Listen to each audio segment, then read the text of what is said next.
The Hyderabad Autonagar mechanical technicians association ఎన్నికలు December 7 శనివారం రోజున జరిగాయి. ఎన్నికల్లో అధ్యక్షుడు, కార్యదర్శి, కోశాధికారి విభాగాలకు అభ్యర్థులు పోటీ పడ్డారు. ఉదయం 8 గంటల నుండి మధ్యాహ్నం 3 గంటల వరకు ఓటింగ్ ప్రశాంతంగా జరిగింది. అనంతరం ఓట్ల లెక్కింపు చేపట్టి ఫలితాలను తెలియజేశారు. 2001వ సంవత్సరంలో ఆటోనగర్ అసోసియేషన్ స్థాపించబడింది. 2019 నుండి 2021వ సంవత్సరం వరకు అసోసియేషన్ కు సొంత భవనాన్ని నిర్మించారు. గత 3 సంవత్సరాలుగా అసోసియేషన్ లో ఎన్నికలు జరగలేదు. అసోసియేషన్ నిధులపై పునరుద్ధరణ, అభివృద్ధి మరియు పారదర్శకత కోరుతూ ఈసారి ఎన్నికలు నిర్వహించారు. అధ్యక్షునిగా కృష్ణ, కార్యదర్శిగా రవికుమార్, కోశాధికారిగా సత్యం విజయం సాధించారు. ఆటోనగర్ కార్మికుల సమస్యలపై మౌలిక సదుపాయాల కోసం కృషి చేస్తామని నూతన బృందం తెలియజేసింది. ఈ విషయంలో తమకు మద్దతుగా నిలిచిన బాబన్నకు కృతజ్ఞతలు తెలిపారు.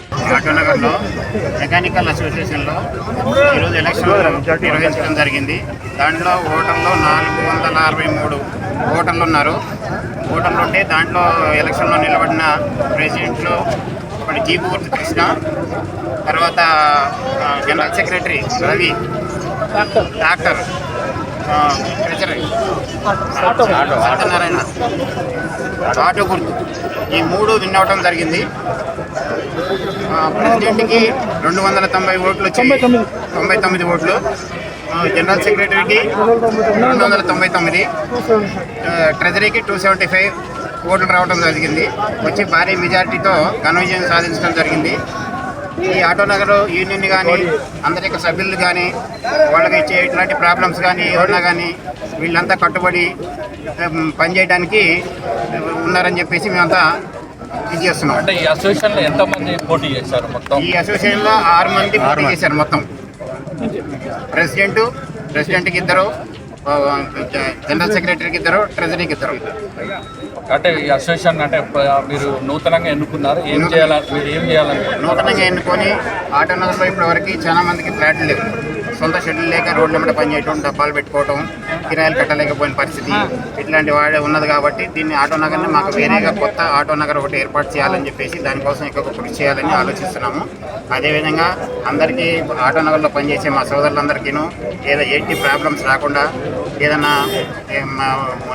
దెబ్బలు కానీ, తర్వాత ఏదైనా ఒకటి వాళ్ళకి యాక్సిడెంట్లో కానీ ఏదైనా జరిగినా కానీ యూనియన్ తరఫు నుంచి ఆర్థిక సహాయం చేయటం, అట్లాంటి అన్ని కార్యక్రమాలు ఈ యొక్క యూనియన్ నుంచి మేము నిర్వహించడం జరుగుతుంది. మీరు మొదటగా ఫస్ట్ గెలిచిన తర్వాత అసలు ఫస్ట్ సమస్య మీద ఏ సమస్య ఉన్నది?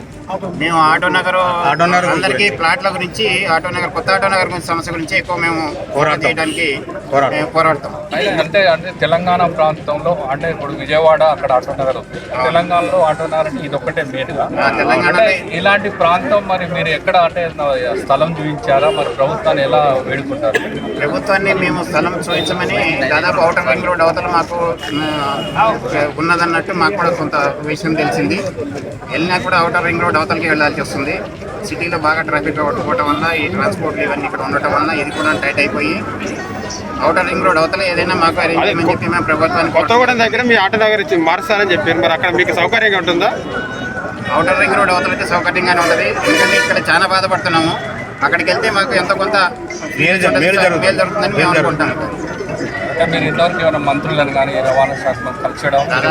మేము 2021 నుంచి 2012 నుంచి కూడా కలుస్తూ ఉన్నాము. మేము 2012 నుంచి 2001లో స్టార్ట్ చేసి, అప్పుడు మేము మా యూనియన్కి సంబంధించిన స్థలం కావాలంటే అది కావడానికి ఒక 12 సంవత్సరాలు పట్టింది. తర్వాత బిల్డింగ్ కట్టుకోవడం జరిగింది. మా హయాంలోనూ ఇప్పుడు ఓడిపోయినటువంటి ఇప్పుడు మన ఆంజనేయులు వారి హయాంలోనూ కూడా జరిగి మేము డెవలప్ చేసుకున్నాము. దాని మీద ఎంత రెంట్ వస్తుంది మాకు, దాన్ని మేము మా డెవలప్మెంట్స్కి ఉపయోగించుకుంటాము. అట్లనే ఇంతకుముందు మేము అసలు తెలంగాణ ఏర్పడక ముందు నుంచి కూడా మేము దీని గురించి ట్రై చేస్తున్నాం. ఒకసారి మన ఇది మల్కాపూర్ కాడ ఉందని చెప్పేసి మాకు కొంత ఇన్ఫర్మేషన్ వస్తే మేము వెళ్ళి చేయడం జరిగింది. అప్పుడు తెలంగాణ ఏర్పడడం వల్ల అది కొంచెం సద్దమనిగి దాని గురించి అంత ఇచ్చేయలేదు. ఇప్పుడు మట్టికి బాగా టైట్ అయిపోయింది. ఆటోనగర్లో ఎవరు సొంత షెడ్యూల్ లేవు. నేర్చుకొని పని చేసుకునే వాళ్ళు చాలామంది ఉన్నారు. సొంతంగా పని నేర్చుకొని చేసుకునే వాళ్ళకి షెడ్యూల్ లేక రోడ్డు మీద డబ్బాలు పెట్టి చేసుకుంటారు. వారి గురించి మెయిన్గా మనం ఎంతో కొంత మాకు కావాలని చెప్పేసి ప్రభుత్వంపై ఒత్తిడి తెచ్చి చేయాలని. సోదరులకు నా అభినందనలు, ధన్యవాదములు, పేరు అందరికీ ధన్యవాదములు. ముఖ్యంగా బాబన్నకు, సుబ్బుని మేస్త్రికి, శివన్నకు, భాస్కరన్నకు, హసన్ భాయికి, వీళ్ళందరికీ ప్రత్యేకంగా ధన్యవాదాలు. జగన్కు ప్రత్యేకంగా ధన్యవాదాలు తెలుపుతున్నాను. నా గురించి చాలా పోరాడారు ఈ ఎలక్షన్ల గురించి కూడా. అదేవిధంగా నేను మన సభ్యులకు అందరికీ నేను ప్లాట్లు వచ్చేటట్టు చూస్తాను. కొత్త ఆటోనగర్ గురించి చాలా ప్రయత్నం చేశాను. ఇప్పుడు మొత్తం 521 ఓట్లు ఉండే. 521 అంటే 463 ఓట్లు పడ్డాయి. నాకు 299 వచ్చినాయి.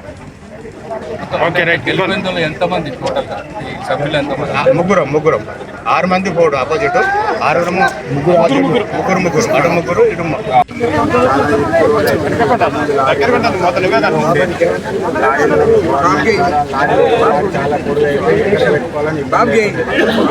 దాని గురించి చాలా ఇబ్బంది పెట్టుకొని చేసి రోడ్డు మీద ఏ బండి ఎవరు కలిగిపోతాడో తెలియకుండా ఉన్నది. దానికోసం ప్లాట్ల కోసం ఏ రకమైన గవర్నమెంట్ దగ్గర తిరిగి తీసుకోవాలని చూస్తున్నాం. ప్లాట్లు వచ్చినాయి అనుకోండి, మాకు గవర్నమెంట్ ద్వారా ఎంత దూరంలో ఇచ్చినా కానీ మేము వెళ్ళిపోతాం. మాకు ప్లాట్లు కావాలి, గవర్నమెంట్ ద్వారా ప్లాట్లు కావాలి. మేము పోరాడి తెచ్చుకోవాలి. మెకానికల్ టెక్నీషియన్ చాలా సభ్యులకి నా యొక్క ధన్యవాదాలు. వాళ్ళు ఓటు వేసి నన్ను గెలిపించినందుకు ప్రతి ఒక్కరికి ప్రత్యేకంగా ధన్యవాదాలు.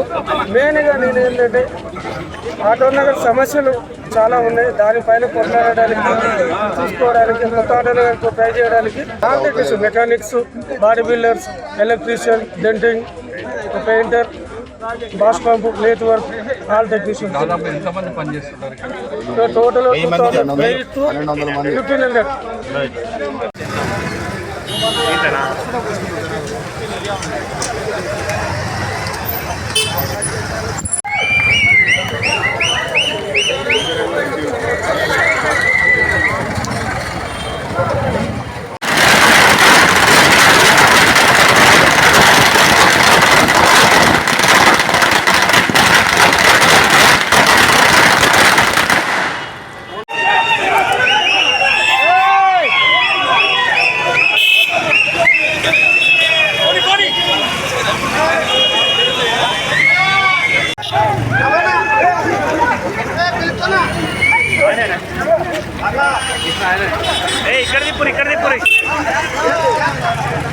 పక్క జరగాలి.